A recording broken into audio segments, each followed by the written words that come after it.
Now then, everybody, and welcome to another Gridiron Reprobates live stream. Now, as always, this show is aimed at an adult audience, and as a result, we may talk about adult themes and use coarse language. Cunt sticks. It's not original. I'm pretty sure you used that one before. Disappointed in you, Phil. It's running out. It's all right. Only 7 more weeks to go. Yeah. I'm going to So, reuse again. Let's introduce our fine reprobates this evening. The man running out of rude things to say at the beginning of the podcast is Phil Knuckles. How's it going, Phil? I'm good. How are you all doing? Can't complain, really. Can't complain. We've also got everyone's favourite Scottish Buccaneers fan, Ryan. How's it going? Fire left witch. More on that later. And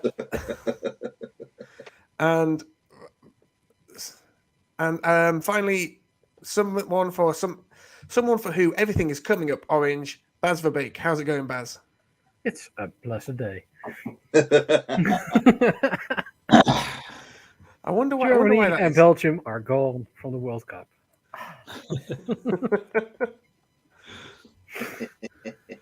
But that is the wrong code of football.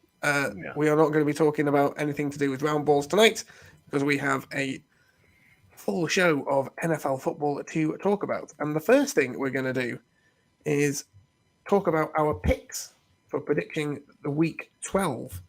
Some of us did better than others. In fact, we all did okay, except for one person who foolishly picked the Buccaneers. But we'll start. Fuck the Bucks. More on that later. That's such a good team. We'll start with The Browns aren't that good. How do you not beat the Browns? We'll start with Baz. You backed the Commanders, and they won. So, jolly well done. Yeah. Yeah, you wanted to say the Falcons would win, man. I remember last week. So.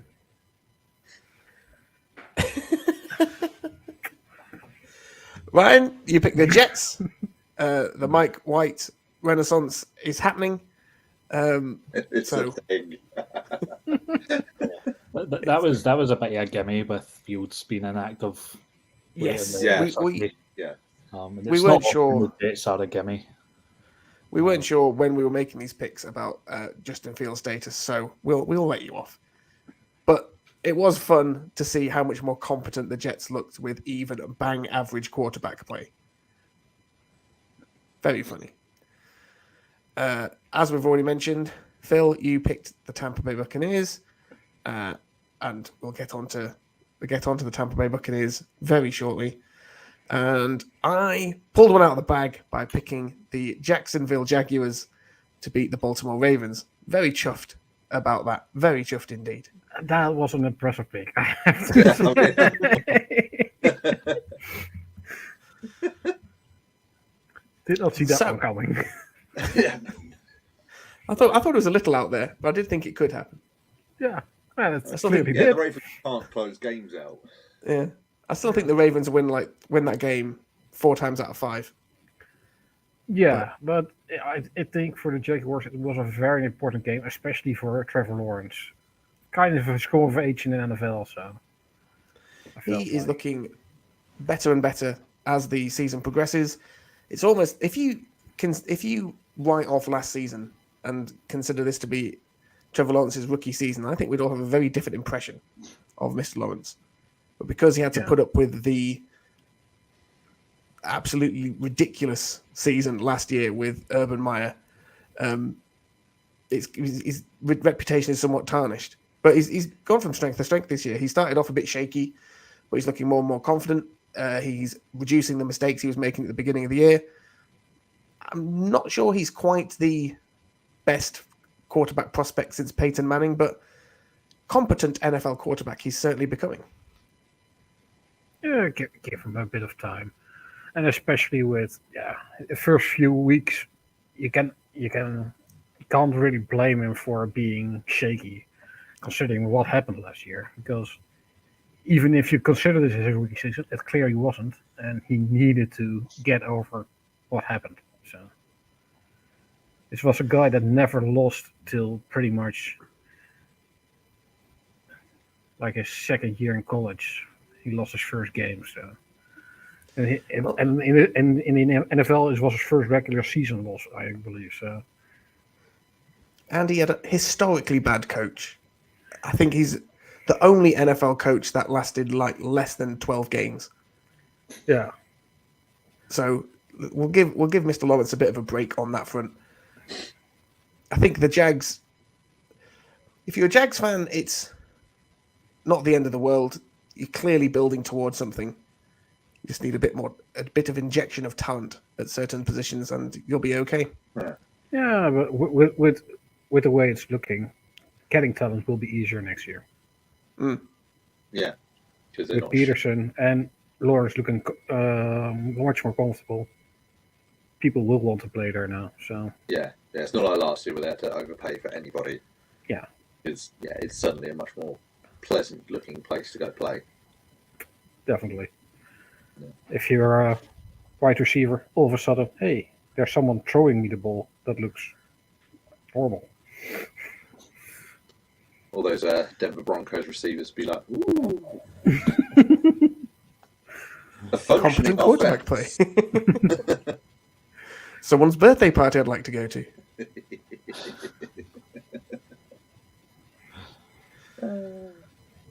So, we've danced around this a little bit, but it's time to talk about what the hell the Tampa Bay Buccaneers were playing at. Going into the Tampa Bay Buccaneers bye week, they had a very good game, a very good-looking football game against the Seattle Seahawks. It looked like the Buccaneers had finally got over some of the things that were bothering them. They ran the ball well. They used play action well. The offense looked like the Tampa Bay Buccaneers offense we all have come to love over the past 2 seasons. So you think, good. They can go into the bye week. They can do some self-scouting.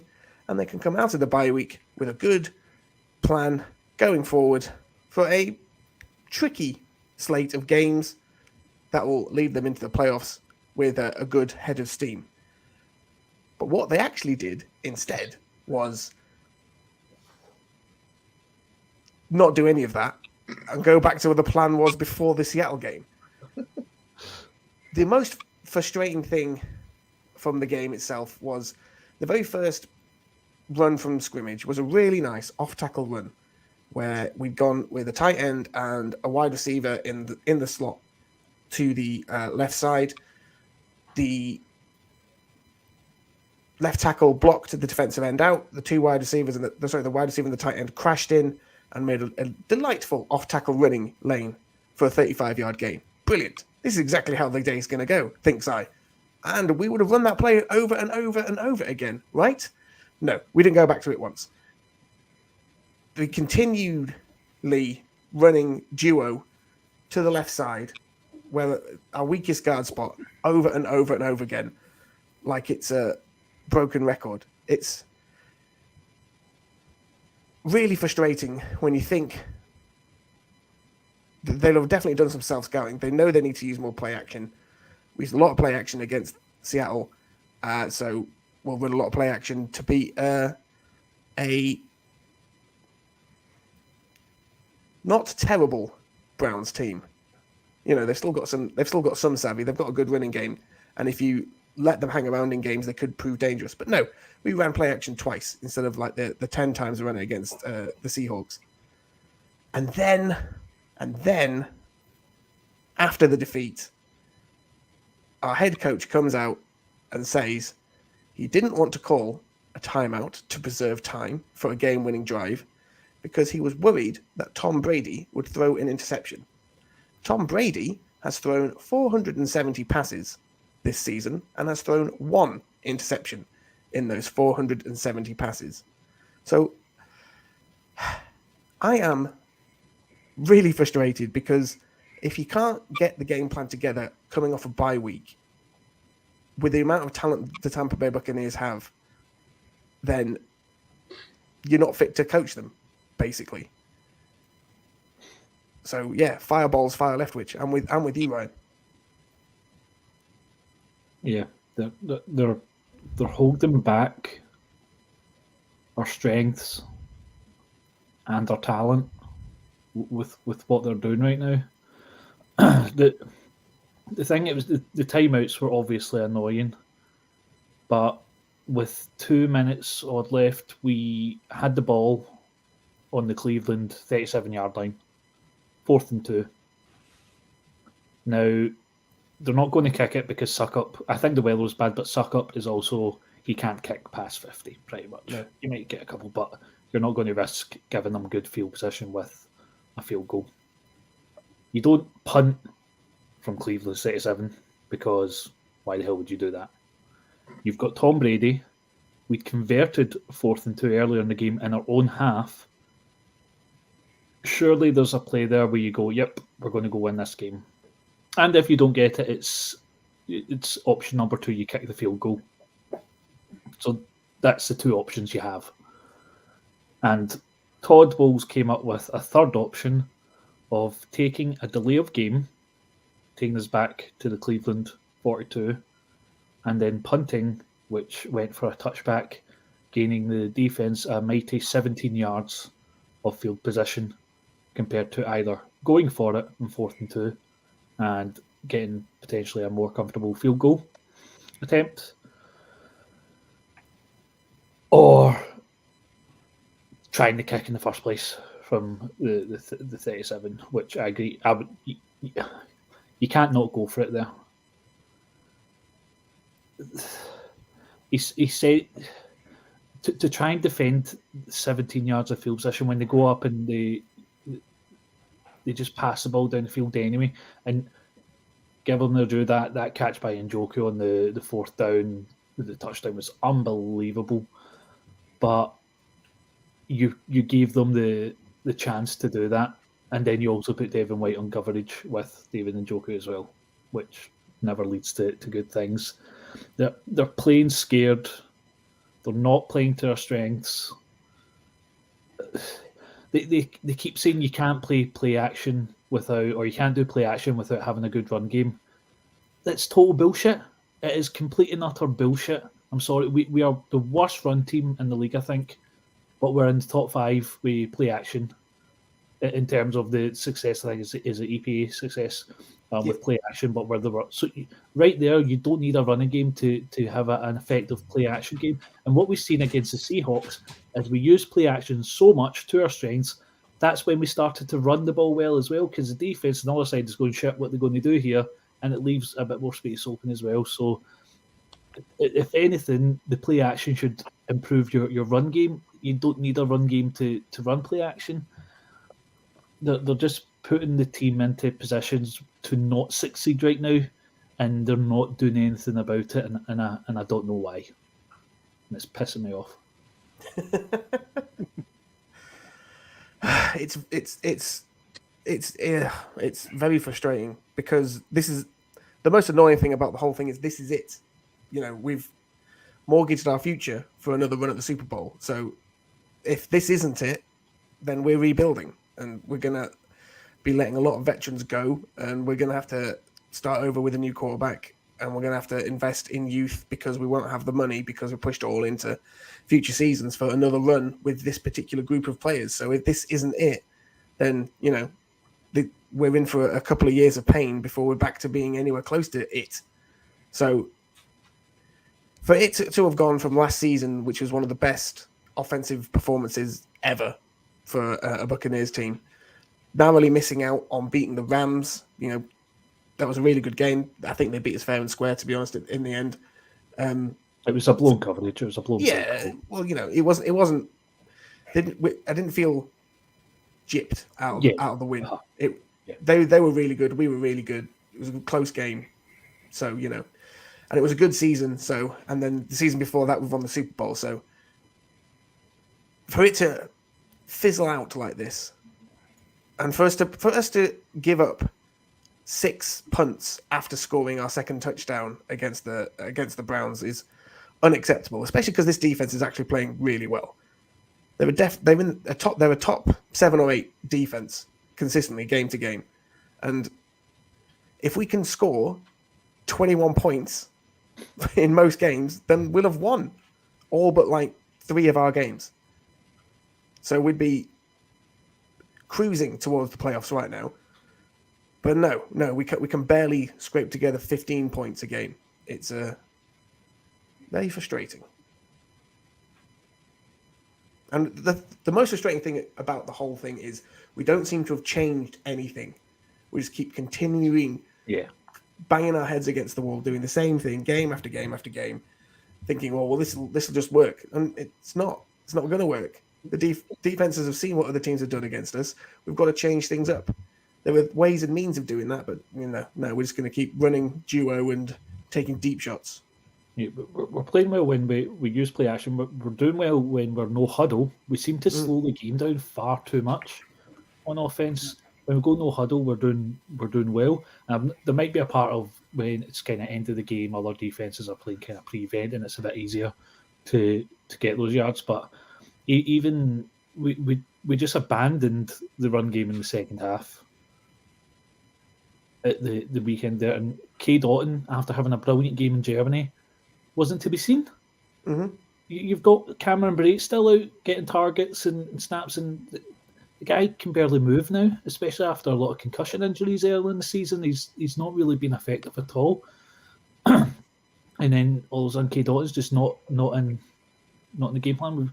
We're bringing in swing tackles, and they're giving away penalties, backing us up again. Third down, massive penalties. Donovan Smith just stupid holes where you don't need to, and nothing seems to be getting corrected. It's just the same shit going, well, it's going to work somehow. Oh, we're still top of the division. It's really not good enough. And as much, I thought Todd Bowles' second time round was going to be smarter, to learn from mistakes, stop doing things that he maybe did at the Jets, maybe lean more into having people supporting him with analytics in terms of clock management and stuff, but it seems to just be the same old bullshit, which is annoying. And he's still effectively the defensive coordinator, and they're playing really well, so I don't have an issue with that side. But he seems to be giving Biden Leftwich far too much leeway. And if it's anything like Bruce Arians is, he's not going to fire him. Because he sees that as a failure on himself. Just in terms of, there was an interview I was reading with Bruce Arians explaining that, like, he never ever fired one of his coordinators. The only time a coordinator left would be if they got another job that they wanted to take. And I fear that Todd Bowles is going to be similar and just stick with Biden until he gets fired, if it gets bad enough. Mm-hmm. We've gone from no risk it, no biscuit to don't bother baking any biscuits, we might burn the house down. Yeah. That's what I found, like you said, with the punt in overtime. Especially if you look at this week, we had two teams going for it for a 2-point conversion to win the game. Both got it, and that's trusting your team. You have the most clutch quarterback of all time. Ask him, what do you want to do? You have the players to do it, and just get those yards, and you win that game. It's just so stupid. It just. Yeah. And instead, you cost me a pick. In the That's the real tragedy. In all That's the bit that gets me. You lost to the Browns, and it costs me another place. The only good that came of the loss is, I think, Jacoby Brissett has cemented himself as a quarterback in the league, and I quite like Jacoby Brissett. He seems like a nice guy, and he's played well. He's played well enough.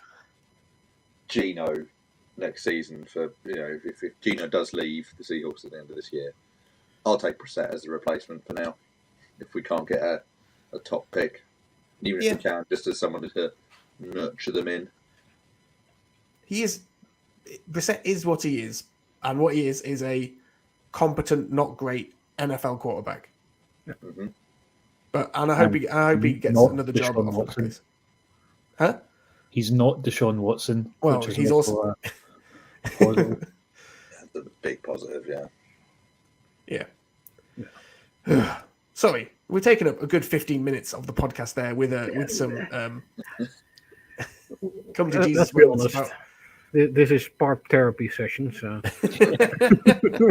Well, what I'm worried about is we now have Saints on Monday Night Football, and we know what they do to us in any sort of prime time game that isn't the playoffs. They come in and they bully us, and Taysom Hill throws for 200 yards and 3 touchdowns. If they lose this game, they're 5-7. I think the Saints will be 5-8. And the Falcons have the Steelers, I think, the weekend. So by the end of the weekend, we could be on the same amount of wins as the Saints and Falcons top of the division. And don't forget the Panthers. Yeah, the Panthers. It sounds stupid, but true. Yeah, there's still so many people just going, oh yeah, Bucks will win that division. They'll get it. It's not happening. It's not clicking, and there's no signs of it clicking again now. You think the sign against the Seahawks would be finally, and they're just not doing it. It's And the next 3 games are Saints, 49ers, Bengals. So it's hardly an easy slate. And if we come out of that, even if we were playing well, if you came out of that 2-1, you'd be fairly chuffed. But do you know what? It's the NFL. We'll probably go 3-0, score 40 points a game. That's not happening, is it? No. No. I just took a look at the games the Panthers still have left. And there are no bye week this week. And then they have Seattle, Pittsburgh, Detroit, Tampa, and New Orleans. The Saints. That week 17 game's looking like it might be for the division. But it's... I mean, the Panthers aren't great, but I'm not counting them out in any of those games. It's crazy. If the Panthers make the fucking playoffs, it's insane. It sounds pretty right for this season. Yeah. Oh, God. I'm pretty confident the Seahawks would beat the Panthers, but I was also confident the Seahawks would beat the Raiders. So, yeah, I mean, I think for them that's the hardest game they have left, the Seattle game. Yeah. Oh, that Seattle game annoyed me. I mean, there's not a lot you can do if Josh Jacobs is having the game of his life, but if the defensive line could show some form of anything to slow him down, anything. Our defensive line is spineless at times, because it basically is what screwed us against the Bucks. Is we couldn't stop the run. You know, then Fournette suddenly turned up, and now we have a bye week, and then Josh Jacobs suddenly turns up. Well, to be fair, Josh Jacobs was already rolling before that, but he was playing. What he did against you guys was disgusting. Yeah, that was just disgusting. I'm not. Frankie. I'm not concerned about us missing the playoffs or anything. I think we'll still be fine. I think we'll probably still end up in the wild card, and we'll probably still end the season with a winning record. But I think defensive line is where we need to be. Yeah. But considering where you were expected to be at the start of the season. Yep. Yeah, I'm very happy with our record. Yeah. We have more wins than I was expecting. Yeah. I was expecting wins to be over and be like, oh, this is horrible. Sometimes during the season, it's hard to look back and consider, oh, wait, we really did have a successful season when you start losing a few games. Because it's... Yeah. I think Giants fans are going to have a similar thing as well. They're like, oh, God, we could have done so much better this season. It's just like, we were expecting you to win 2 games. Yeah, so we dangling a hope that you kind of go, ooh. And you cling on to it, right? Yeah. I mean, they're regressing more to what I expected of them. If they finish with a record of 500, they're good. They could lose every other game this season and still think it was actually a pretty good year. Yeah.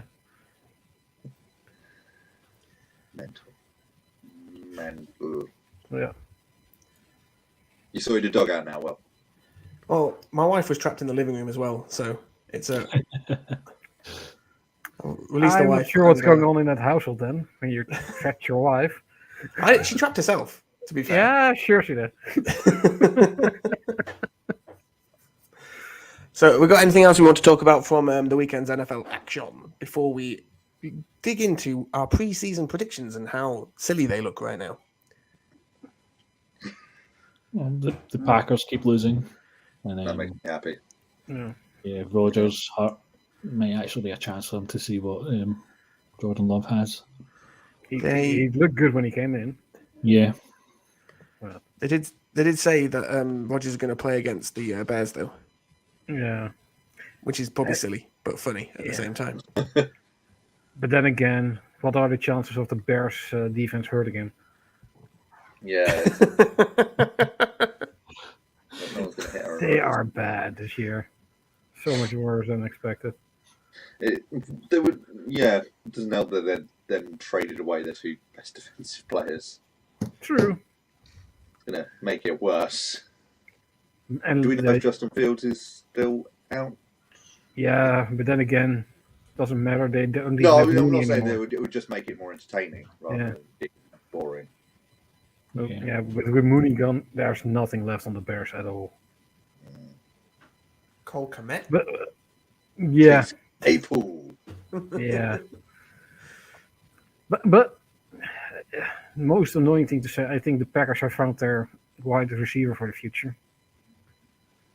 Because Watson is looking good. Yeah. Well, Jordan Love does need someone to throw to. Yeah. You think they'd run more with the running backs they have, but they don't seem to quite work out what to do with those two. Well, that's probably the point. If they play Jordan Love, they might remember they have them. Dylan's sitting on my fantasy bench just doing nothing. I was like, yeah, you can stay there. I want to take you. Yeah, I should have traded for him instead of for Melvin Gordon in the end.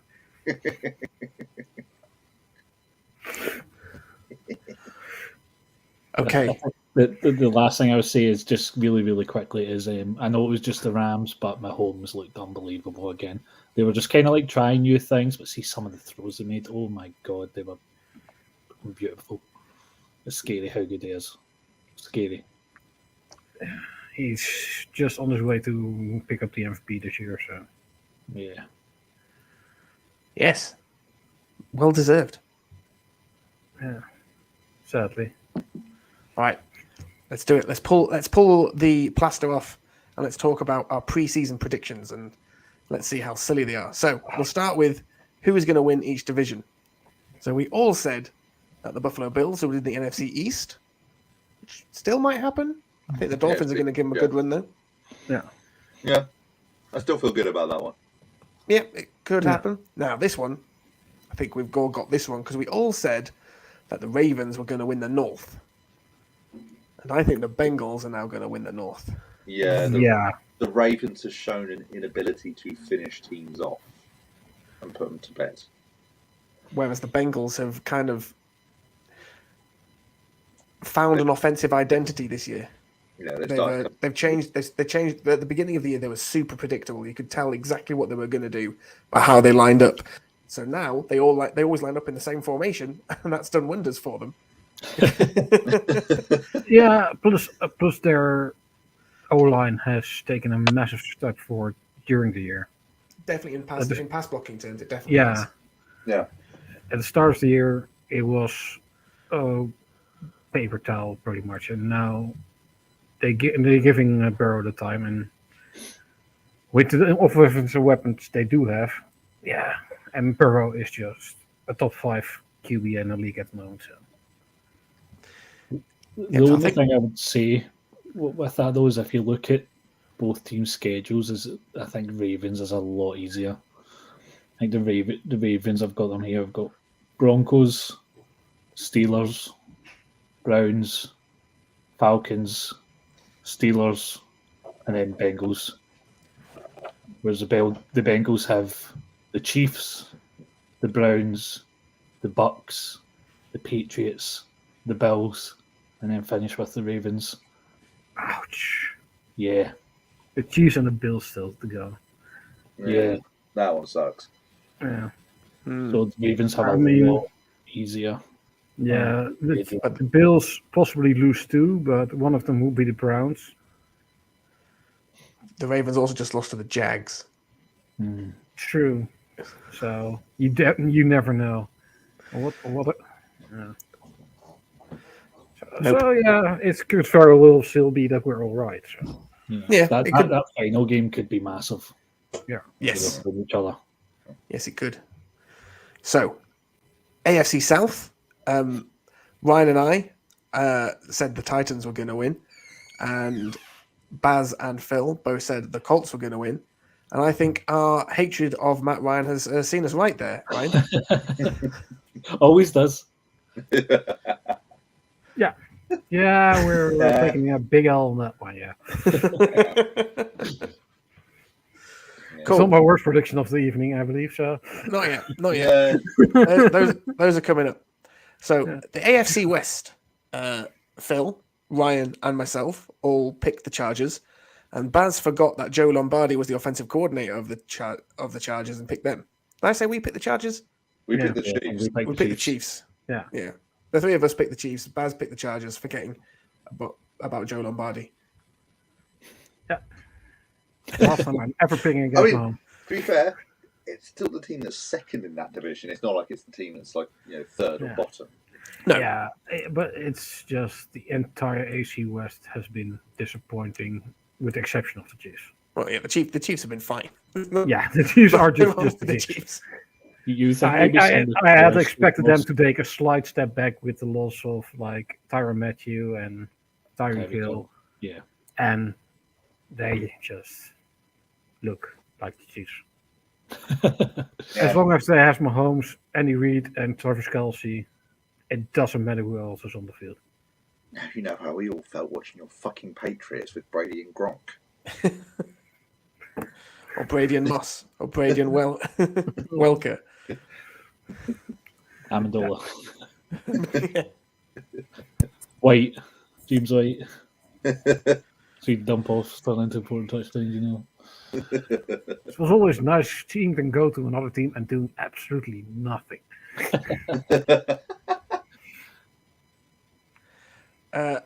NFC East, we all said the Eagles. Yeah. I mean, people. the Cowboys are looking still much in it. better. Yeah, they're looking much better, and so the Eagles can't be dropping too many more games. But I think that's still looking pretty good. Yeah. NFC North, Phil's hatred of Aaron Rodgers has seen him do well here, as he predicted that the Vikings were going to win the NFC North, and the rest of us all said the Packers were.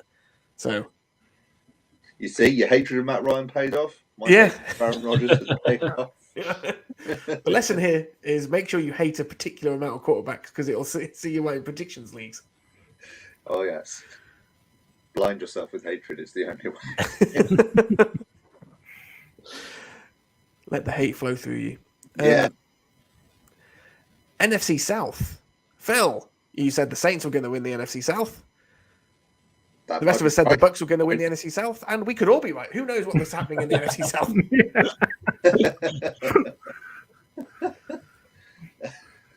I feel less bad about my pick now than I did a few weeks ago. Yeah. However, in the NFC West, Phil, Baz, and Ryan all picked the LA Rams to win. Oh yeah, that would be I And I said, was expecting this bad a hangover. yeah. I didn't think. No, I I don't still think either. think they're still drunk. Yeah. Always sobered up by now. The Rams have a worse hangover than the time Ryan tried to kill me. It yeah, wasn't so too you all bad. You're said- gonna do it again, so I'll be okay. So yeah, I said the 49ers would win the NFC West, which might happen. So it's between them and the Seahawks. Yeah. which no one saw the Seahawks getting anywhere near winning that division at the beginning of the season. No, I sooner Okay, expected good, the Cardinals or the 49ers, the Cardinals, or the Rams. All made some sense. Yeah, the Seahawks will be a massive. What are you saying, Ryan? If you swap the Seahawks and the Rams about, with the Seahawks being 3-8 and the Rams having a bad start but now getting on track again with 6-5, that's exactly how I thought it would maybe play out. Yeah, make a run. that would have made more sense. Yeah, and it's just by swapping those two teams, you're like, what the fuck is this division? This is crazy. What's going on? That's pretty much the entire season, with perhaps the exception with one or two teams. It's what the hell is going on at this point? It's just so bad. Because let's be honest, we expected the Jets to have a winning record, but dropping Zach Wilson as their starting quarterback. And that being the right thing to do. Yeah. It's That was just, a smart decision here. how does this work? All right. I won't go through every single person's pick for wild cards, but I will just pick out the silly ones. So multiple people had the Broncos, including myself, as a wild card team. That's totally not going to happen. Ryan, you had the Colts making the wild card. That's not going to happen. Baz, you said the Lions were going to win a wild card. Yep. That seems unlikely. They're ahead of the Packers, and that's effectively just as good. Well, some people said the Packers are going to win the North, apart from Phil, who said they were going to be a wild card team. That doesn't seem likely. I'm getting more than I hoped for. Let's move on to the award winners, as it doesn't seem right to do where people fall in the playoffs yet. No, we'll do that after the playoffs. So we can Indeed. really So we'll start with Coach of the Year. Ryan, Phil, and myself all picked Nick Sirianni. I feel pretty good. As long as the Eagles don't fall off a cliff too much before the end of the year, I think it's a pretty good bet. Yep. And Baz said Dan Campbell was going to win Coach of the Year. He was fully on a Lions sweat. I was fully on the line. I was backing them all the way. I don't think anyone saw the Lions' defense being quite as bad as No, it I actually expect is. that's the biggest issue. Their offense is very just very good. Yeah, their offense is. I think the offense is definitely in the top 10 according to Football Outsiders. So Yeah, so that the offense is not the problem in Detroit. Offensive Rookie of the Year, Ryan and Baz both went for Chris Olave, which seems pretty nailed on at the moment. Certainly between him and I can't remember the name of the running back in Seattle. Kenneth Walker. Thank you. yeah, I wouldn't count out Wilson just yet. If Mike White continues playing with him, Pretty well, yeah. Getting that Mike White bump. Yeah. Phil, you went with George Pickens. Not a bad shout. I think he had someone better throwing to him. Yes. I think he would have had a better shot. Unfortunately, Mitch Trubisky wasn't it. They could have seen that coming. But then again, Chris Olave has Andy Dalton throwing to him, so It's true. I think George Pickens, especially coming towards the end of the season, ever since they traded Claypool, he's been really, really good. Yeah. He had a couple of flashes early in the season, but he's been really consistent recently. He is very much a good player, but I think it just comes too late. And nobody's watching the Steelers at the moment, so that doesn't help either. He needs the headlines, and he is not getting anything. So. And I think Bryce Hall, if he wouldn't have been injured, would have been a good shout. Yeah. Yes. I decided to pick. Not only did I decide to pick Packers rookie wide receiver, I picked the wrong Packers rookie wide receiver. and I said it'd be Joshua Dobbs. It's definitely not going to be him. No. So, moving swiftly on. Defensive Rookie of the Year. Ryan, Baz, and Phil all picked Aiden Hutchinson. I picked Jordan Davis, and none of those two are going to win. No. It's It's gonna be sources to lose at this point. Aiden Hutchinson has been good but it's on a bad defense, so it doesn't count. Yeah. And he's only been good recently. He didn't start the season off well. He started off pretty poor and has grown into it a bit. He's getting better every week. So Yes, agreed. he's going to be a very good player for the Lions in the end. But Yes, Rookie of I the agree with Year that. looks very unlikely.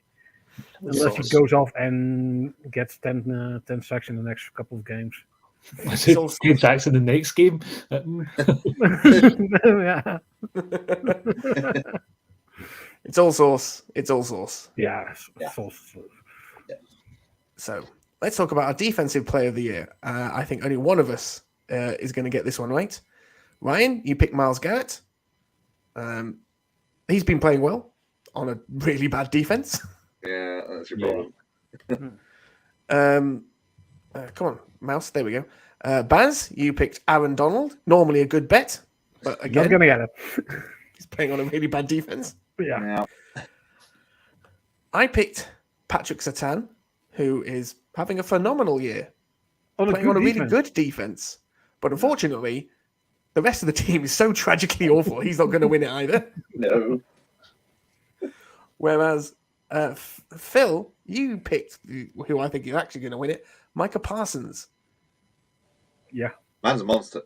Yeah. Well, the only thing that could potentially derail him is that the Cowboys are now playing him more as an off-ball linebacker rather than a pure pass rusher. He's devastating as a pass rusher. He is just good as an off-ball linebacker. He's just good.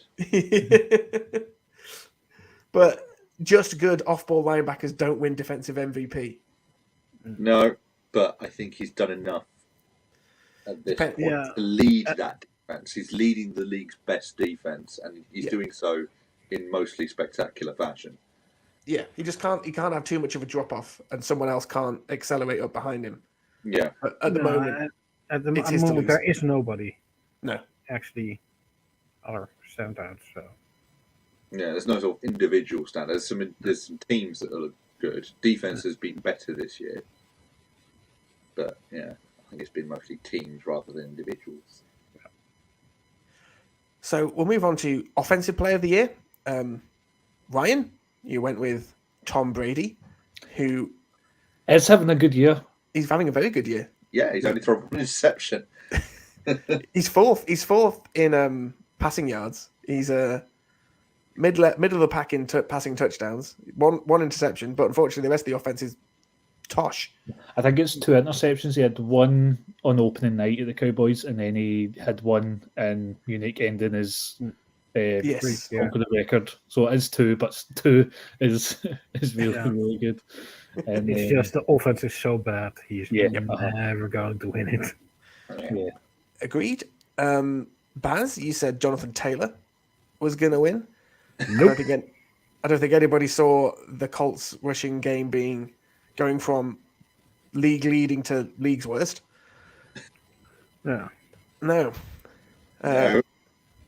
Phil, you said it would be Alvin Kamara, who has been suspended and injured this season, so I don't think he's going to win. No. And I said it was going to be Justin Jefferson. That's just Yeah. Okay. Feeling Yeah. pretty good about that. So Yeah. we're figuring out if I predicted it's a very bad omen.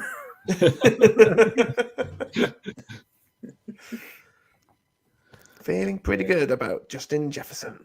Yes. These Yeah. I think it should be. Yeah. The best receiver in the league. He's getting better. Yeah. Let's talk about the comeback player of the year. Ryan, you went with Marcus Mariota, which looked good until about week 6. Yeah. Still, if they win the division, get to the playoffs, You would still have a shot, definitely. Yeah. The problem with the comeback player is it's very nebulous what you're coming back from. Yeah. Especially that year that Phil Rivers came back from just being an average quarterback. Baz, you went with Jameis Winston.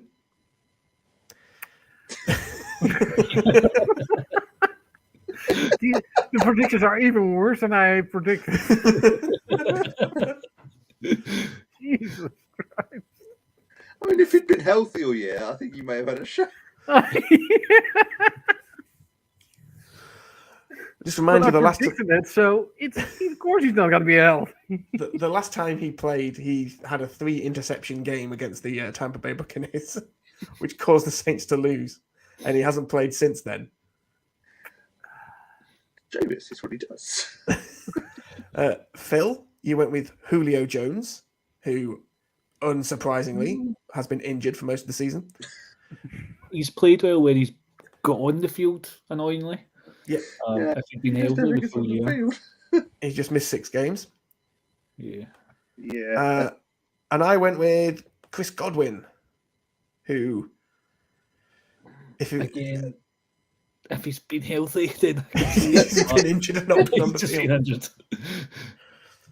I actually feel like think Mariota is the one with still the biggest chance of those. Yeah, I think so. But I actually think this is an award between Saquon Barkley and Geno Smith. Saquon. At the moment, you would Saquon. have to Geno. Nobody predicted this season, and he's just playing out of his mind. Geno.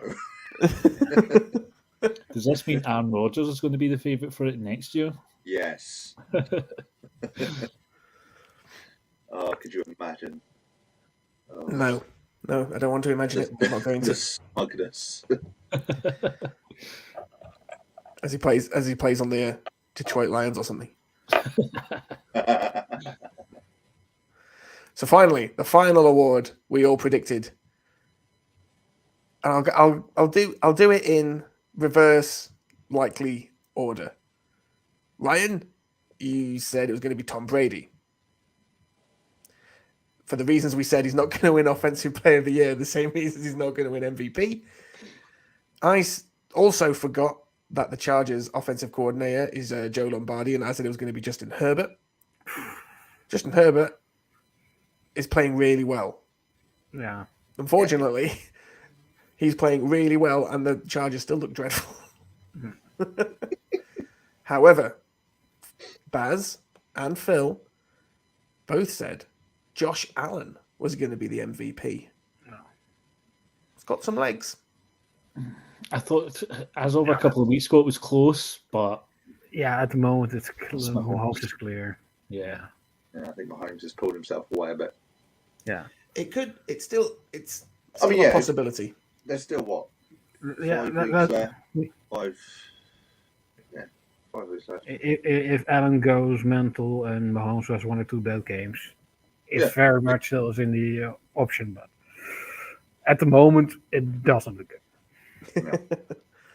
So, but look better than the other 2 options at least. So. Those are our preseason picks. We clearly know exactly what we're talking about because we got so many of them right. Don't take anything I say ever serious again.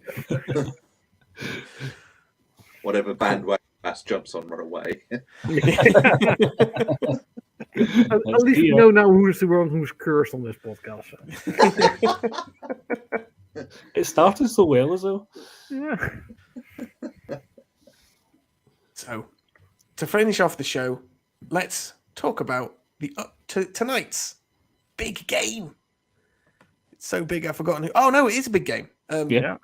Patriots Bills, one of the rare Thursday night football games we've had this season, which is actually intriguing. The Bills have not been playing as well as they have been at the beginning of the season, at the very least. The injury bug has bit them hard. Josh Allen hasn't looked the same since he injured his shoulder? Elbow. It's an elbow injury. He hasn't looked the same since then.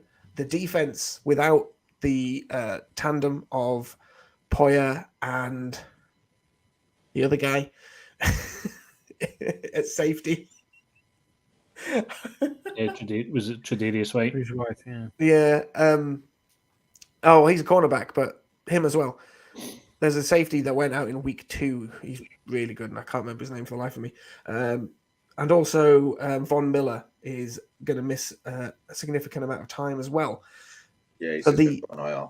the Bills are badly beaten up going into Foxborough, and things have been weird for the Patriots recently. They are still a good defense. They're still they can still game plan around an opponent very well, and I think that's exactly the same thing that's going to happen against the Bills. The real question is, can the Bills defense hold up against what the Patriots want to do on offense?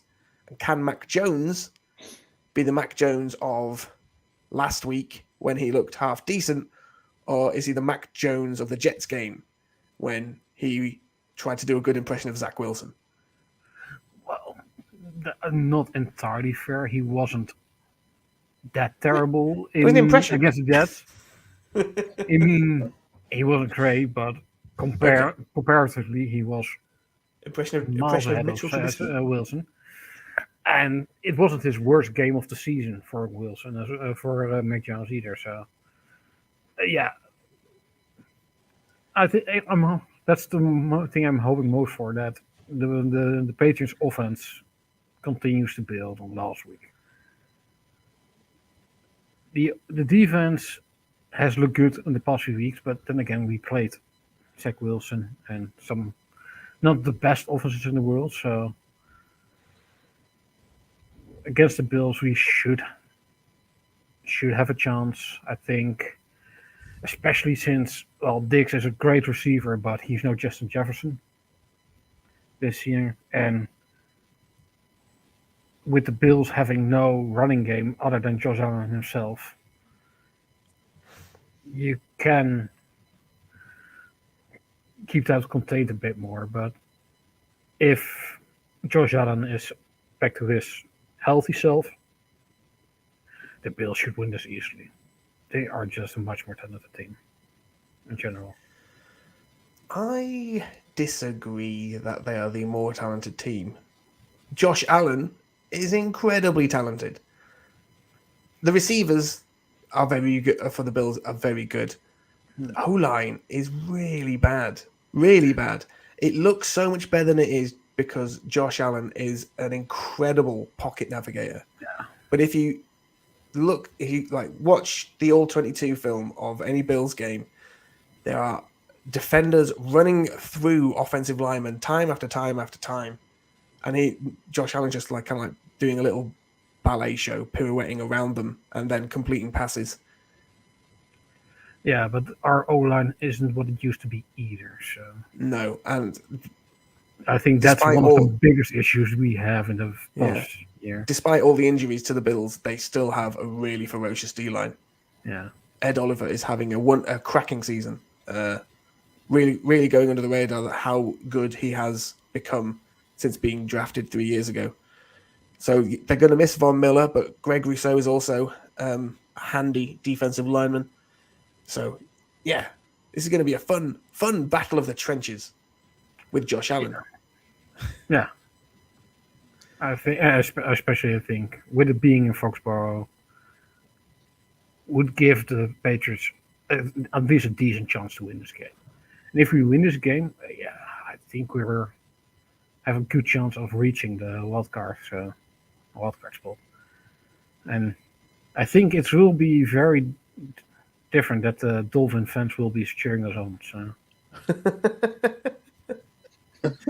doesn't usually happen, does it? But no, it is something of a must-win for both teams, isn't it? Because the Bills need to keep pace with the Chiefs so they can get as many home games on the run into the Super Bowl as they can. If they get a home game, even because with Miami, they need to keep up with Miami at the moment as well. True, so. very true as well.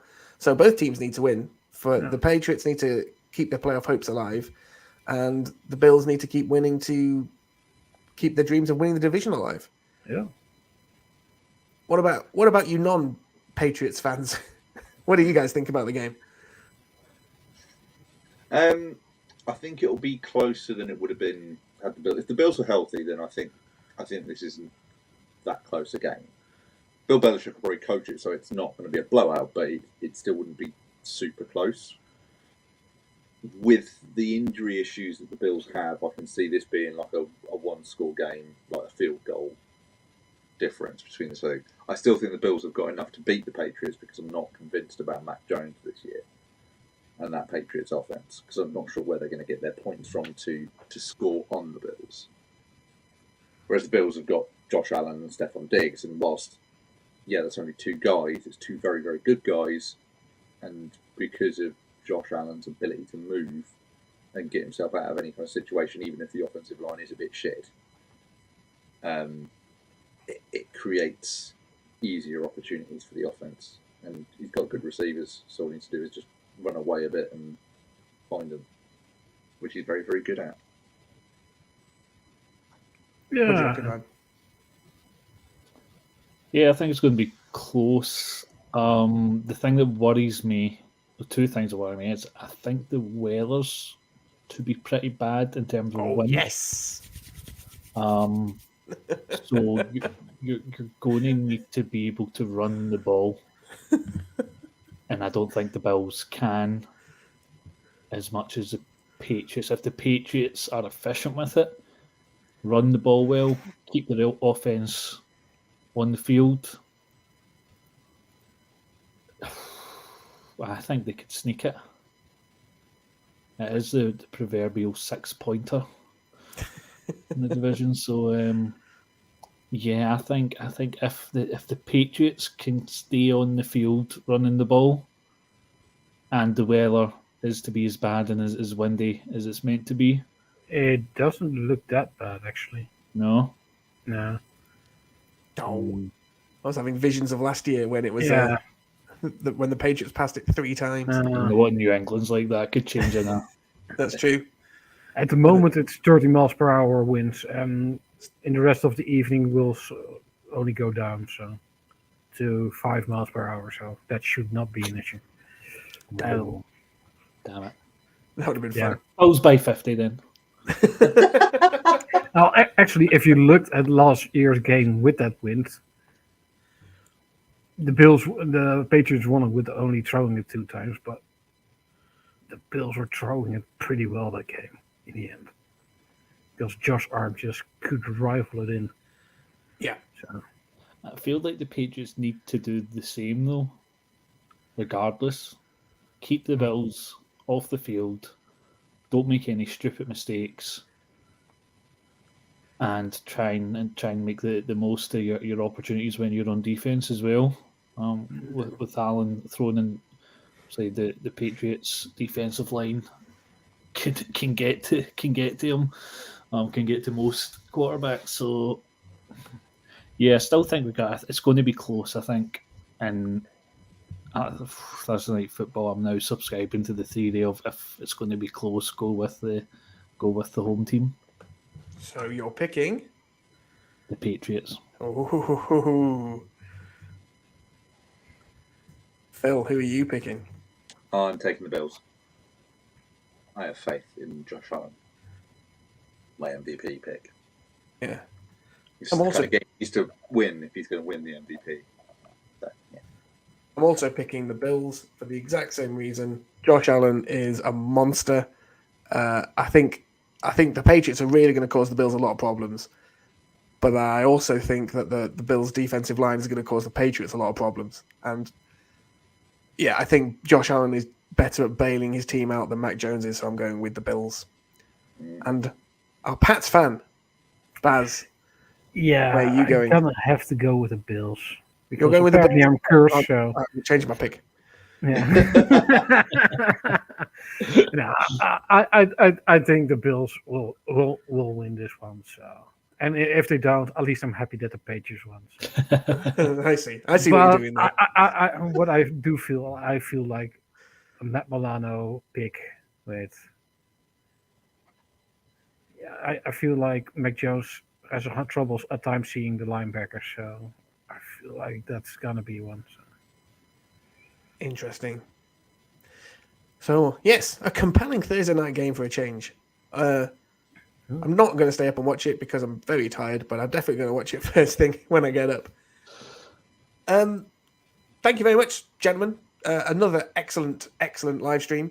If you're watching this in the future and you've enjoyed what you've seen, please give this stream a like and leave us a comment, and we will talk about said comments in the next video.